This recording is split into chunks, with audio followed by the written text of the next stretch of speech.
Job. Job chapter 1. There was a man in the land of Uz whose name was Job, and that man was perfect and upright, and one that feared God and eschewed evil. And there were born unto him 7 sons and 3 daughters. His substance also was 7,000 sheep, and 3,000 camels, and 500 yoke of oxen, and 500 she-asses, and a very great household, so that this man was the greatest of all the men of the East. And his sons went and feasted in their houses, every one his day, and sent and called for their 3 sisters to eat and to drink with them. And it was so, when the days of their feasting were gone about, that Job sent and sanctified them, and rose up early in the morning, and offered burnt offerings according to the number of them all. For Job said, "It may be that my sons have sinned, and cursed God in their hearts." Thus did Job continually. Now there was a day when the sons of God came to present themselves before the Lord.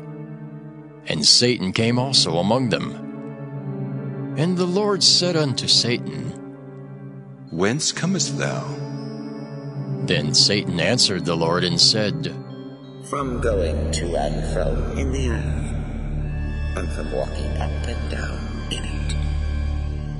And the Lord said unto Satan, Hast thou considered my servant Job, that there is none like him in the earth, a perfect and an upright man, one that feareth God and escheweth evil?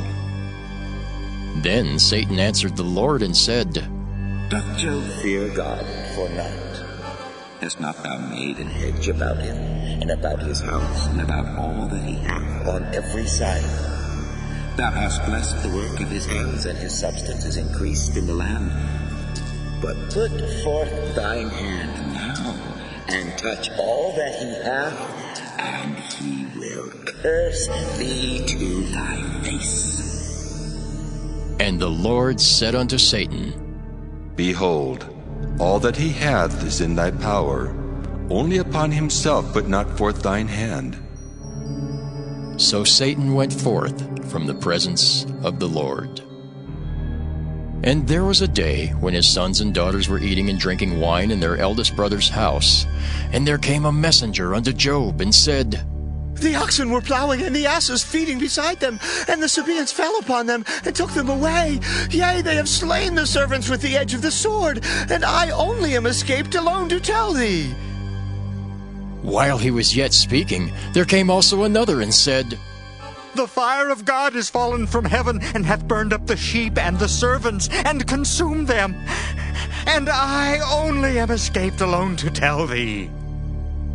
While he was yet speaking, there came also another, and said, The Chaldeans made out 3 bands, and fell upon the camels, and have carried them away, yea, and slain the servants with the edge of the sword. And I only am escaped alone to tell thee. While he was yet speaking, there came also another, and said, Thy sons and thy daughters were eating and drinking wine in their eldest brother's house. And behold, there came a great wind from the wilderness, and smote the 4 corners of the house, and it fell upon the young men, and they are dead. And I only am escaped alone to tell thee. Then Job arose and rent his mantle, and shaved his head, and fell down upon the ground, and worshipped, and said, Naked came I out of my mother's womb, and naked shall I return thither. The Lord gave, and the Lord hath taken away. Blessed be the name of the Lord. In all this Job sinned not, nor charged God foolishly.